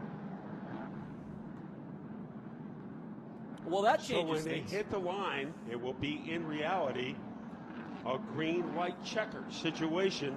Yep. 2 to go when they hit the line. Ronnie Williams has been moved up into the front row. In second, we'll start on the inside of Bonsignore. Bonsignore looking for another win at Thompson for Ronnie Williams, trying to go for a career win number 1. And Bonsignore gets away with it. Powers off into the front straightaway. Williams did not come up to speed, but look at him send it in deep into turn 2. Coming to the white flag this time. Bonsignore, the race leader, 3 wide behind him. Hennick, Santos dropping like a rock in Priest. Here's Brian Watts going underneath the line. And Craig Watts moved into the top 3. Oh, Here goes Williams, headed to the wall. Ronnie Williams makes severe contact with the wall. White flag is out. Justin Bonsignore will race to the checkered flag, this time by into turn number 3. Here comes that Lutz machine coming down to the line. Checkered flag is out. And Justin Bonsignore has snapped the winless streak. He wins the Icebreaker 150. In second, Craig Lutz, followed by Pennick.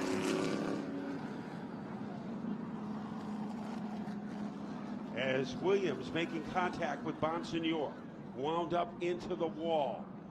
And what a great 3-wide finish for fourth. Priest was in the middle, surrounded by Swanson and Kobe. And Doug Kobe finishing in 6th. So here is a top-to-bottom rundown as Justin Bonsignore heads to victory lane. Bonsignore, your winner. Craig Lutz second. Rowan Pennick third. Ryan Priest by cookie crumbs finishing in 4th. Matt Swanson 5th. Doug Kobe 6th. Rob Summers 7th. Chase Dowling 8th. Bobby Santos 9th. Timmy Salamito in 10th. Chris Pastriak 11th. Woody Pitcat 12th. Burt Myers 13th. Andrew Cross 14th. Tommy Catalano, 15th. Calvin Carroll, 16th. Gary McDonald, 17th. Wade Cole, 18th. Ronnie Williams, 19th. John McKennedy, 20th. Manny Diaz, 21st. Joe DeGracia, 22nd. 23rd, Brian Daza. 24th, Ron Silk. Dave Sapienza, 25th. 26 is Andy Seiss. Eric Goodale, 27th. Jimmy Blewett, 28th. Austin Pickens, 29th. Melissa Fifield, 30th. Blake Barney, 31st. Kyle Soper, 32nd. Patrick Emmerling, 33rd. And 34th, Kyle Bonsignor. Walt Sutcliffe, 35th. And Max Zackham, 36th. Stephen King couldn't write a novel with as many twists and turns that we saw today, as here is a Bonsignor team ready to hurdle the wall to congratulate their driver after winning the Icebreaker. Down at Critical Signs Victory Lane, the entire Ken Massa M3 Technology Phoenix Communications team for Justin Bonsignor went winless in 2017, and now he's back at one of his favorite racetracks, 5 times a winner here at Thompson Speedway Motorsports Park for Justin Bonsignor, getting ready for all the flash bulbs to pop here in Victory Lane. Just what a performance there, holding off everybody. At the end of the race, Bonsignor, trouble on lap 1, but it didn't stop him at all. Charged to the front, made it count at the end, and on a green-white checker finish, was able to best pole sitter Ronnie Williams to get back on top of his game. Good start to the season for Bonsignor and his team. Craig Lutz coming home in second. Rowan Pennick was third. And they were 2 and 3 wide coming to the checkered flag deeper in the field. What a race it was here at the Icebreaker. A great way to start the season. Looking forward to having you back here again on May 20th, a Sunday afternoon for the Whelen All-American Series, and June 13th when the Whelen Modified Tour returns for the Thompson 125. Here at the Big T. Got a great season of racing ahead of us. We know it was a cold day out there today. We're glad that you had a great time with us here at Thompson. Waiting to get everything in order here before we give our winner, Justin Bonsignor, a big salute. The crew chief, Ryan Stone, just making his way into Victory Lane here. Left the national scene, Ryan Stone did, to come here and work on modifieds. And it's paying dividends. Here today, a year ago, he was working on the junior motorsports car for Justin Allgaier in the Xfinity Series, and now he's a winner at Thompson here in the modifieds. Team that switched manufacturers in the offseason, went to the LFR chassis.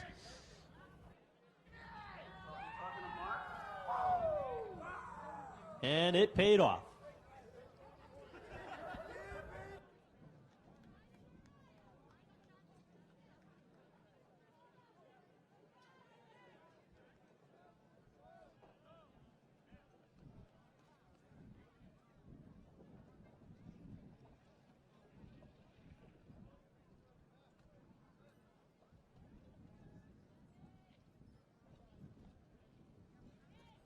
So there is a capacity crowd surrounding Justin Bonsignor, and with good reason.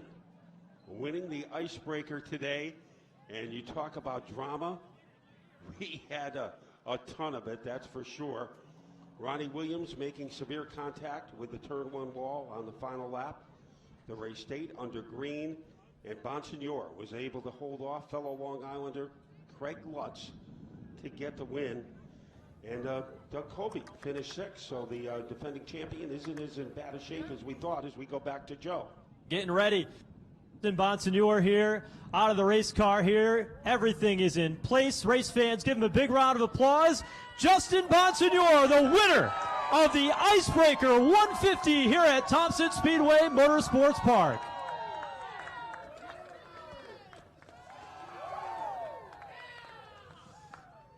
Justin, a dry spell throughout the 2017 racing season, and now you're back in Victory Lane. A very eventful day that started in lap 1 with you locking up the tires in turn 3 that ends in Victory Lane. Take us through it.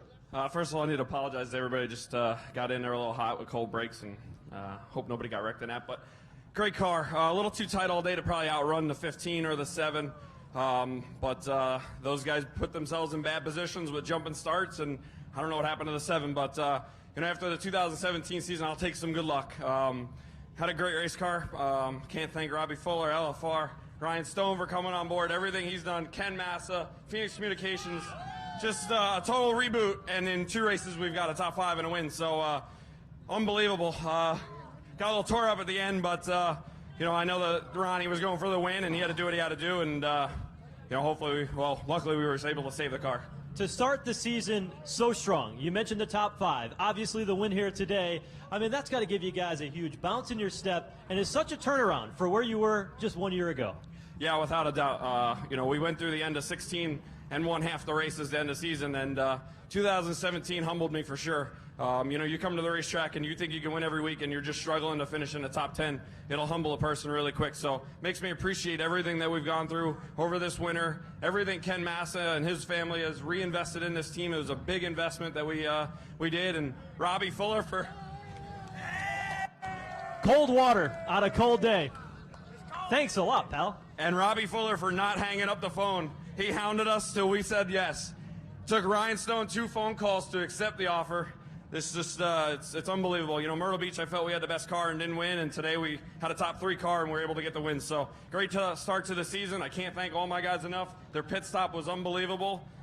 Phoenix Communications, unfortunately, Mark's not here. He's recovering from double hip surgery, but we'll give him a call. We told him we would in victory lane. So just thanks to everybody for coming out, the racetrack, all these people, all the fans for dealing with the cold weather.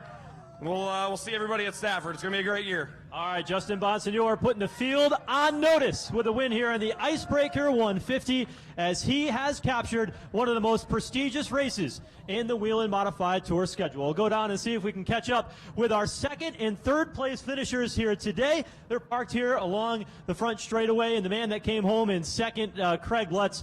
Craig, what a weekend for you as well. I mean, you were there, you played the strategy that you wanted to, you got there at the end, you come home with a runner-up finish in a banner day for you. Yeah, definitely. My crew chief made a great call, and I think if the laps would have went green, I definitely would have had something and could have been sitting in victory lane there. But awesome finish for our guys to come back from the back there and to finish 2nd is it's great. Congratulations on a strong run. Look forward to seeing you at the next stop on tour. Thank you. All right, that's Craig Lutz. Came home in the 2nd spot here today in the Icebreaker 150. Rowan Pennick came home in 3rd today. Rowan, we watched some very exciting racing at the back half of the field, and we saw some 3-wide racing, which I think you were in the middle of coming down towards the checkered flag. It looked pretty crazy out there. What was it like from your perspective? Yeah, it was crazy. We had a lot of ups and downs. Got put in the wall by the 51 first lap of the race and bent the spindle and the right front wheel, and had to come back from that, and then got the air cleaner knocked off there with the wreck on the front stretch, so we had to come in and put an air cleaner on. Came all the way back from that and was right there at the end, so with a top 3. So can't complain. I got to thank all the fans for coming out and everyone that's a part of this 3 team. All right, Rowan Pennick walking away from Thompson here with a podium finish. Well, Matt, that pretty much wraps up the festivities here today at Thompson Speedway Motorsports Park. We thank each and every one of you for joining us here at Thompson. It was a cold weekend. You were the diehards. You came out and supported this race. You supported local short track racing, and we recognize that and are appreciative of it. Remember, on your way out, Fast Track concessions, all cooked food items are half off. So go ahead and go do that. Buy one, get one free down there at the concession stand.